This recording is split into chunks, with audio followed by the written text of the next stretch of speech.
Hi mga Lods, magandang araw po sa inyo lahat at kung hindi pa ata subscribers, palambing naman dyan. Please don't forget to subscribe and click notification bell para updated kayo palagi sa mga bago kong upload na videos. For today's video po, bibigyan ko po kayo ng mga senyales na may feelings or mahal ka ng babaeng nakikipagtalik sa'yo. Paka-interesting nga ng video natin ngayon, kaya stay put ka lang dyan, sisimulan na natin kagad yan. Alam niyo, Lods, dito palang malalaman nyo na kagad kung mahal ka talaga ng isang babae habang nakikipagtalik sa'yo, no? Number 1, nakikipaghalikan sa'yo ng matagal sa labi. Karamihan sa mga babae, Lods, kayang-kaya may pag-sex kahit hindi nila mahalin lalaki.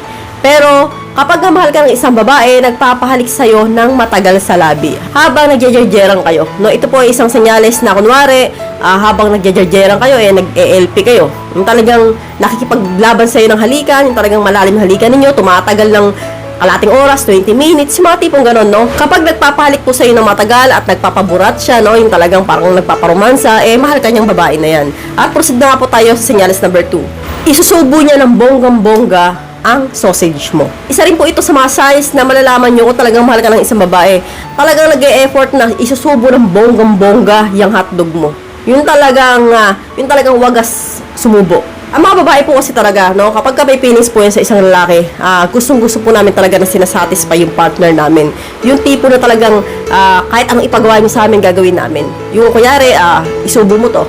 And then, gagawin po namin ng napakatagal. Yung talagang hanggat nakikita namin yung lalaki na nasasarapan, nag-e-enjoy, sige lang kami. So, ganun ka po, pag mahal ka ng isang babae, talagang magbababad yan sa sausage mo.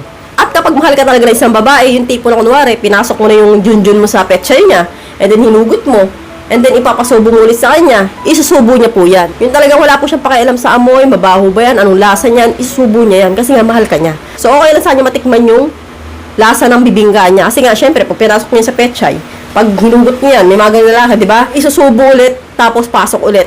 Alam ko kasi mas nag-e-enjoy yung mga lalaki doon, yung talagang hugot, pasok, and then, subo. So, karamihan talaga sa mga lalaki, ginagawa yung pagdating sa kama. Kasi nga, para sa inyo ay napakasarap talaga nun. So, kapag mahal ka ng isang babae, gagawin niya po yung mga gusto mo. At magbababad yan sa junjun mo, kahit mabaho pa yan, no? So, yun po talaga yung katotohanan. Wag po kayong tumawa dyan, no? Kahit ako, nangyayari sa akin yan, Yung pinasok sa petchay yan, din papasok sa bunganga ko. So, ginagawa ko kasi mahal ko yung partner ko, Pero kung hindi ko mahal nga manigas ka, hindi mo sa akin mapapasok sa bunganga ko yan, hanggang petchay lang yan. Oh. Tatawanan nyo na naman ako kasi parang ako magsalita. So, ganun talaga, Lods.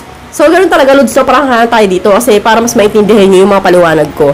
At proceed na po tayo sa senyales number 3. Nakapulupot sa'yo pagkatapos magtalik. Ang ibig sabihin ko dito, Lods, yung pagkatapos natin magtalik, magyayakapan kayo or yayakap sa'yo yung babae, nakapulupot sa'yo, nakayapos sa'yo. Yung hinihimas-himas yung dibdib nyo habang wala po kayong saplot, yung mga tipong ganyan.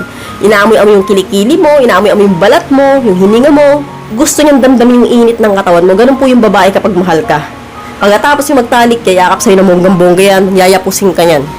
Aamuin ka yan, hihimas-himasin ka pa yan, no? Mula ulo hanggang paa.